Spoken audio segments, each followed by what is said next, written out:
Ça ressemblait à une vieille boîte ordinaire.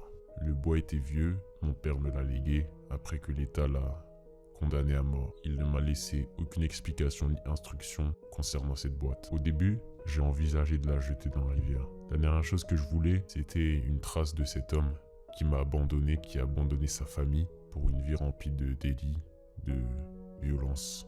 Mais la personne faible d'esprit que je suis en a décidé autrement. Ma curiosité m'a vite submergé et je ne pouvais plus supporter le mystère. Cependant, ouvrir la boîte était plus facile à dire qu'à faire. Les tentatives pour ouvrir les loquets avec mes mains n'ont donné que des doigts abrasés et des ongles cassés. Plusieurs tournevis ont été cassés, des marteaux ont été brisés et des moteurs de forage ont été brûlés. Mais le contenu de la boîte est resté hors de portée. Enfermée dans une tombe en bois, cette boîte était condamnée à rester fermée et ne voulait pas me révéler ses secrets. Finalement, j'ai fini par abandonner. C'est ce que je fais toujours quand je n'arrive pas à obtenir ce que je veux, malheureusement. Je me suis dit que ça n'en valait pas la peine.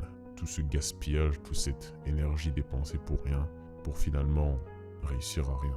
J'ai fait de mon mieux pour oublier cette boîte. Mais il y avait quelque chose de bizarre. Je n'arrivais pas à oublier cette boîte. C'était comme si ça me travaillait jour et nuit. Et une nuit, lorsque je dormais, j'ai entendu un bruit de loquet qui s'apparentait à une ouverture. Je croyais que c'était dans mon rêve. Cependant, lorsque je me suis réveillé pour boire de l'eau, je me suis rendu compte d'une chose qui avait changé dans ma pièce.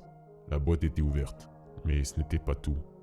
Je me suis réveillé avec une étrange luminescence argentée qui remplissait ma chambre de lumière et une profonde sensation de froid envahissant mon corps petit à petit qui a fini par le paralyser complètement. Que je m'asseyais sur mon lit, j'étais submergé par un sentiment de manque de familiarité. C'était comme si j'avais été transporté dans une pièce qui ressemblait à ma chambre, mais ce n'était pas exactement ma chambre.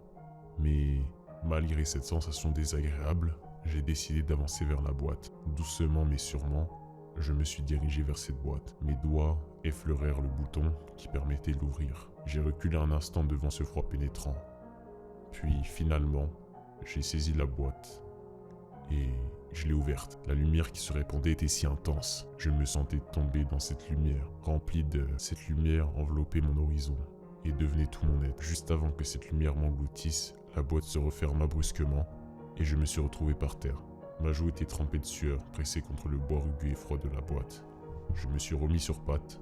L'étrange lumière argentée avait disparu et ma chambre me paraissait de nouveau la mienne. Pourtant, quelque chose n'allait toujours pas.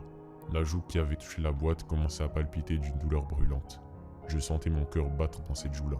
Je me suis dirigé vers la salle de bain pour me rafraîchir un coup. J'ai allumé la lumière, haletant mon reflet grotesque. Lorsque j'ai regardé ma joue, c'est avec stupeur que j'ai vu que le symbole qui était sur la boîte avait comme été marqué au fer rouge sur ma joue. J'ai précipité ma main sur ma joue, mais quand je l'ai touchée, la marque s'est estompée.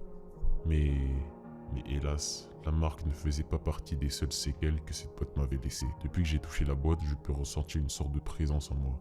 Un invité indésirable dans mon esprit. C'est comme si je n'étais pas... C'était comme si mon âme était divisée. Mais ce n'est pas tout. J'ai l'impression de plus en plus manquer de temps et d'être perdu dedans. Je commence à me réveiller dans des endroits étranges avec du sang éclaboussé sur mes vêtements. Mais ce n'est pas ce qui m'inquiète le plus. Ce qui m'inquiète le plus, c'est l'appel que j'ai reçu hier de mon avocat, demandant des éclaircissements sur la modification que j'avais apportée à mon testament. Il m'a demandé pourquoi la seule chose que je voulais laisser à mon fils quand je serais mort était une boîte en bois qui ne devait pas être ouverte.